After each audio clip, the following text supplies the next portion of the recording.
Tape 3W suivi d'école au Sénégal. D'accord. À école au Sénégal. C'est facile, tu n'as qu'à te connecter. Tape école au Sénégal. Là, nous allons d'abord voir l'organisation des appareils génitaux chez la femme, chez la fille et chez le garçon. Petit 1, organisation des organes génitaux.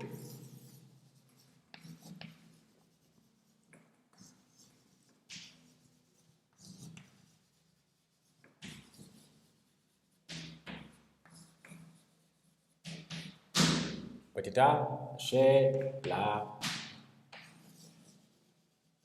le garçon.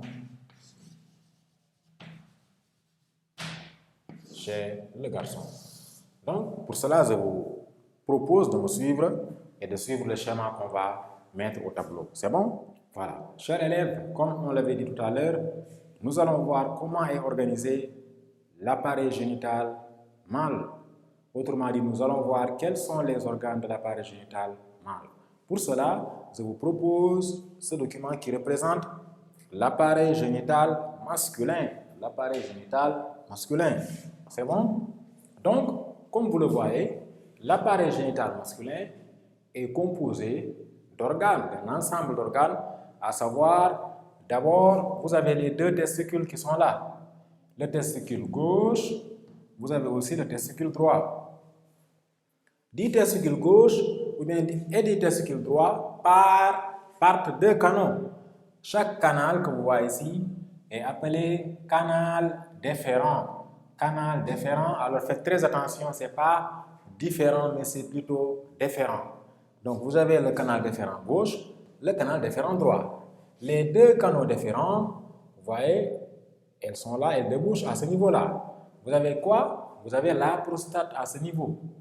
Vous avez la prostate, mais également vous avez la prostate. Je rappelle que et la prostate et la vésicule séminale sont des organes qui sont annexés à l'appareil reproducteur, notamment la prostate. C'est bon? La prostate là, elle n'est présente que chez également les hommes. C'est bon?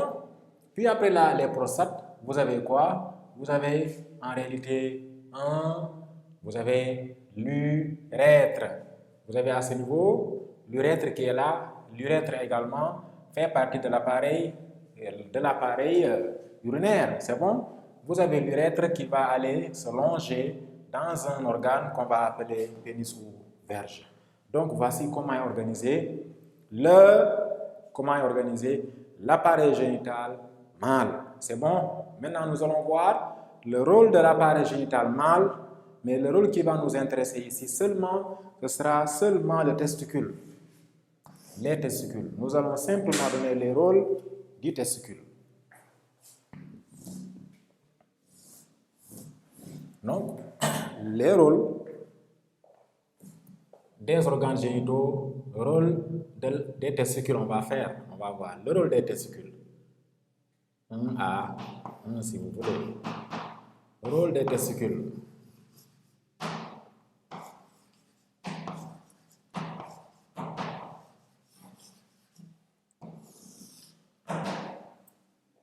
Donc, puisque vous venez de voir l'organisation de l'appareil génital, il faut comprendre que le testicule, on va l'appeler aussi gonade mâle. On l'appelle également dans d'autres livres, vous allez voir le gonade mâle. Testicule ou gonade mâle.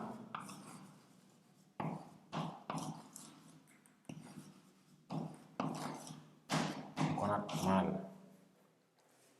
Comprenez que le testicule assure deux rôles principaux. Deux fonctions. Le testicule assure deux fonctions.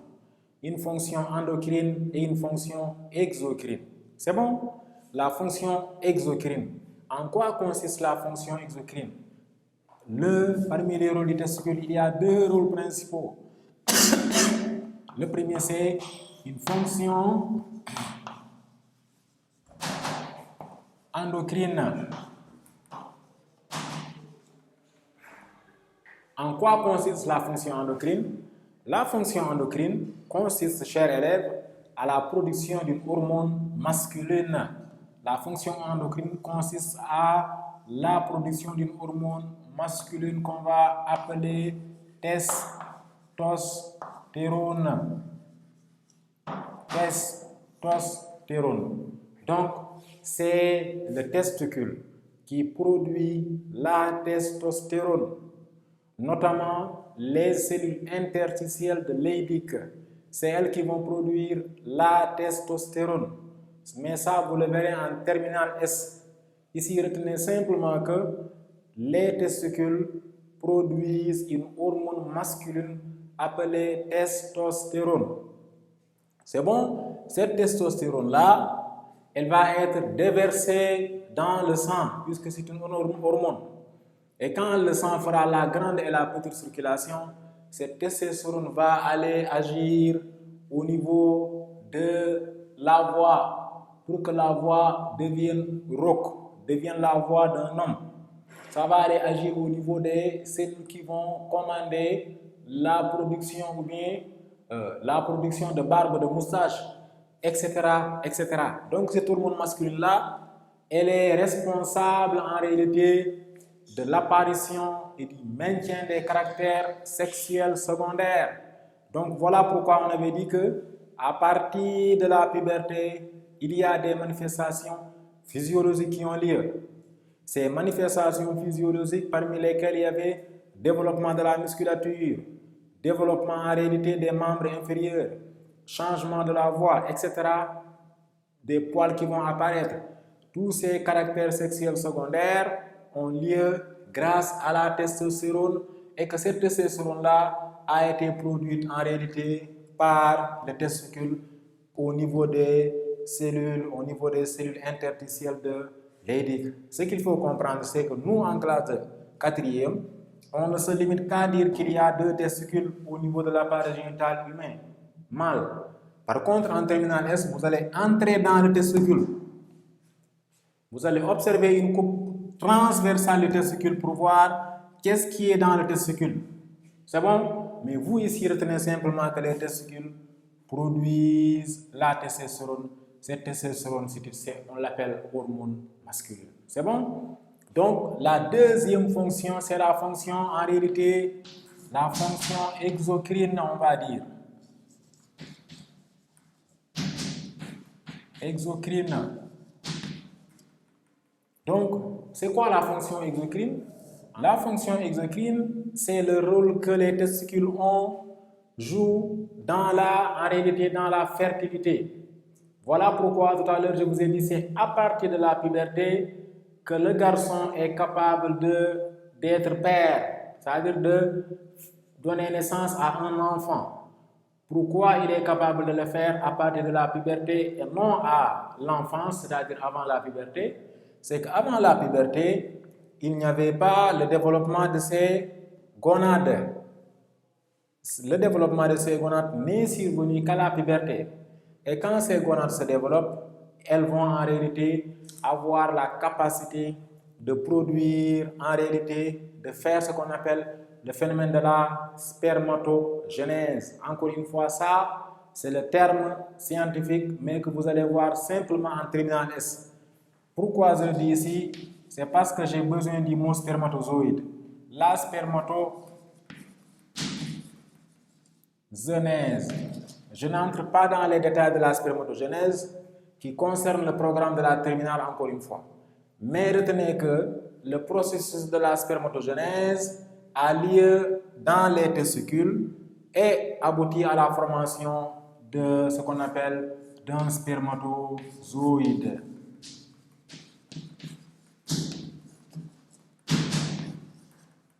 Donc, le spermatozoïde est appelé cellule reproductrice masculine ou mâle. C'est elle qui va en réalité féconder l'ovocyte 2 pour donner naissance à l'ovocyte, donner naissance à l'œuf ou zygote. C'est bon? Donc, globalement, voici comment vous allez comprendre le rôle des testicules. Le premier rôle consiste à la fabrication ou à la production de la testostérone. Le deuxième rôle, c'est la production des spermatozoïdes. C'est bon? Les spermatozoïdes sont produits au niveau, en réalité, des tubes séminifères. La testostérone est produite au niveau des cellules interstitielles de Leydig. C'est bon? Maintenant, nous allons passer à l'organisation de l'appareil génital féminin. C'est bon? www.suividecolosénégal.com